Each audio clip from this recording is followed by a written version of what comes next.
Have you ever held on to something so tightly that your hands started to hurt? A relationship that died years ago. A dream that no longer fits who you've become. A version of yourself that the world expected you to be. We grip these things like a drowning person grips a rock, not realizing the rock is what's pulling us under. Here's what nobody tells you. Feeling empty isn't always about what you're missing. Sometimes it's about what you're still carrying. 85% of people who report feeling stuck or empty are holding on to something they should have released long ago. But here's the beautiful part. Those who learn to let go, they don't just feel lighter. They discover space for something they never imagined possible. What if I told you that the heaviest weight you're carrying right now isn't failure, isn't loss, isn't even loneliness? It's the refusal to accept that some chapters are meant to close. There was a young man, 28 years old, working at a marketing firm in the city. From the outside, his life looked perfectly fine. He had a decent job, a small apartment, friends who checked in on him. But if you look closer, really look, you'll see something missing in his eyes. Every morning, he woke up at 6:30 a.m. He made coffee, scrolled through his phone, and felt nothing. Not sad, not happy, just empty, like he was watching his own life happen to someone else. He'd been in a relationship for 5 years. They didn't fight anymore, they barely talked. She watched her shows after work. He scrolled through social media without really seeing anything. They used to dream together about traveling to Japan, opening a cafe, building something beautiful. Now they just existed in the same space. Are you happy? His best friend asked him one day. He shrugged. I am fine. But he wasn't fine. He was drowning in fine. Drowning in comfortable. Drowning in it's not that bad. His real dream was to become a music producer. He'd created dozens of tracks on his laptop, beats and melodies that made him feel alive. But his girlfriend always said, music doesn't pay bills. Be realistic. So he kept those files hidden in a folder labeled old projects, like secrets he was ashamed of. At night, lying next to someone who felt like a stranger, he would stare at the ceiling and wonder, is this it? Is this all there is?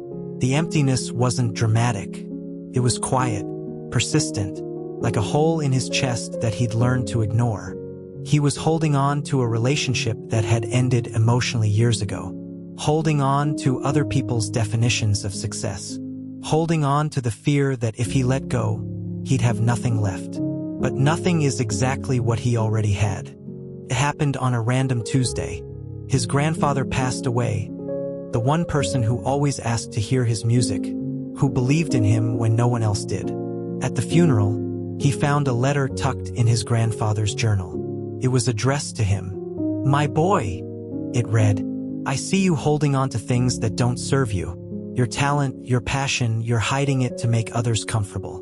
But son, a bird doesn't ask permission to fly. Promise me you'll stop making yourself small.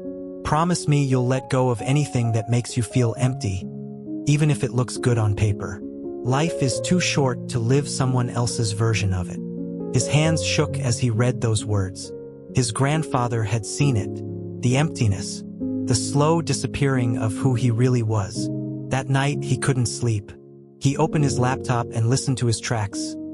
Really listened to them. For the first time in months, there was life in those sounds. Energy, joy, things he hadn't felt in years. For weeks, his mind was a war zone. The safe voice said, you have stability, a relationship, paycheck. Don't throw it away for a fantasy. What if you fail? What if you end up alone and broke? But another voice, quieter but growing stronger, whispered, what if you succeed? What if you wake up excited about your life? What if feeling empty is worse than being scared? He looked at his girlfriend one evening. She was a good person, but they weren't good together anymore. They were just two people too afraid to be alone. Do you even love me? He finally asked her.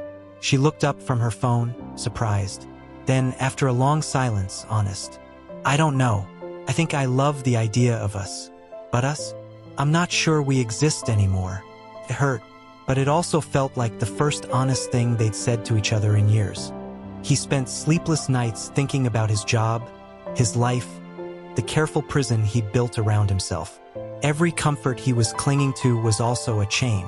Financial security meant nothing if he was dying inside. A relationship meant nothing if it was just two people hiding from loneliness together.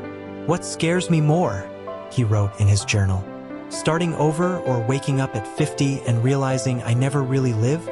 On a cold morning in March, he made 3 decisions that changed everything. First, he had the conversation with his girlfriend. They cried. They were kind to each other. They admitted what they both knew. They were holding each other back from finding real happiness. It wasn't dramatic. It was sad and necessary and right. Second, he went to his boss and gave notice. Not reckless, he'd saved money, made a plan. He was going to freelance, build his music production portfolio, try. Third, he joined a music collective, started sharing his work online, reached out to people who actually did the thing he was afraid to do. Was it easy? No. The first month alone in his new tiny studio apartment, he cried more than he had in years. Not from regret, from relief. From grief for the time he'd wasted. From fear of the uncertainty ahead. But also from something else, hope. He worked on his music every day. Some days were good. Some days he questioned everything. He got rejections from labels. His savings got smaller. Fear whispered that he'd made a mistake. But here's what he noticed. He wasn't empty anymore. 6 months later, he got his first paid production job. A small indie artist who needed beats for their album. A year later, he had steady clients. 2 years later, he was actually making a living doing what he loved. Today, he wakes up at 6:30 a.m.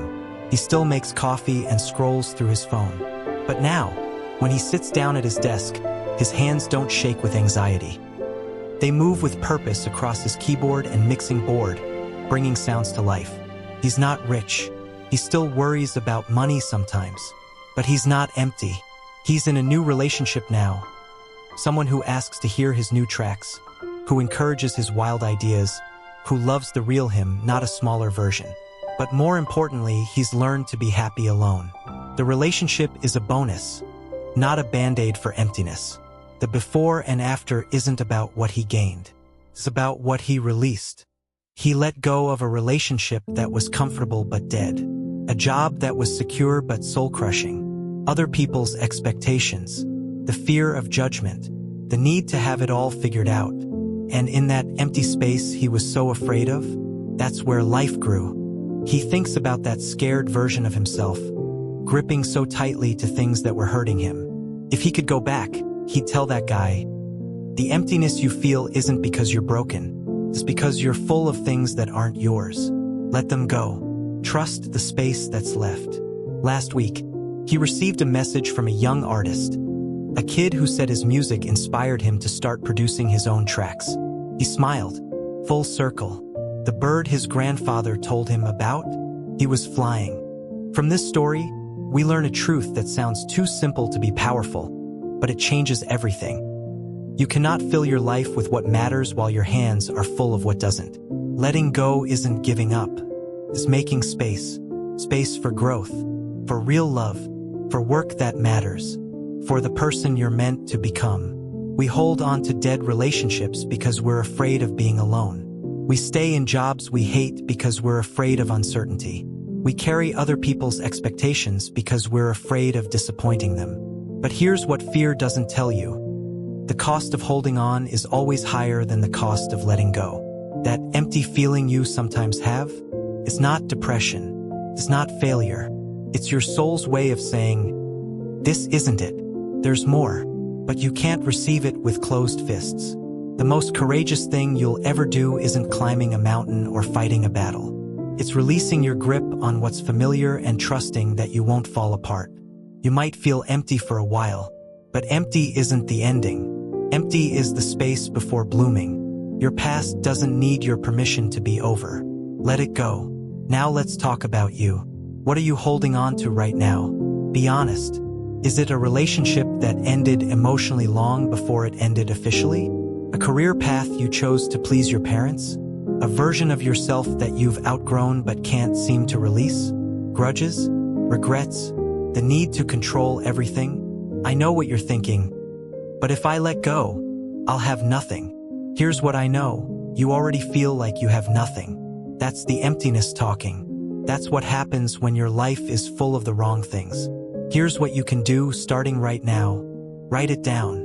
What in your life makes you feel heavy? What drains you? What do you defend out of habit, not love? Name it. Letting go hurts. Even when you're releasing something harmful, it still hurts. Don't skip this part. Cry. Be angry. Feel it. Then, when you're ready, release it. You don't have to quit your job tomorrow or end your relationship tonight. Start by letting go of one small thing. A toxic friendship. The need to please everyone. The belief that you're not good enough. Practice releasing your grip. Don't rush to fill it. Sit with it. Get comfortable with not knowing what comes next. The magic happens in the pause between letting go and what comes after. Before you sleep tonight, put your hand on your heart and say this. I release what no longer serves me. I trust that better things are coming. I am not broken. I am making space. In the next 7 days, do one thing that scares you because it involves letting go. Have that hard conversation. Delete that contact. Say no to something you'd usually say yes to out of obligation. Remember this story? This young man wasn't special. He wasn't braver than you. He was just tired of being empty. And you? You're reading this because some part of you is tired too. Your story starts the moment you open your hands. The power of letting go isn't about loss. It's about making room for the life that's waiting for you. The one you can't see yet because your hands are too full of yesterday. Let go. Not because you're giving up, but because you're making space for something better. Your real life is waiting, but it can't begin until you release what's ending.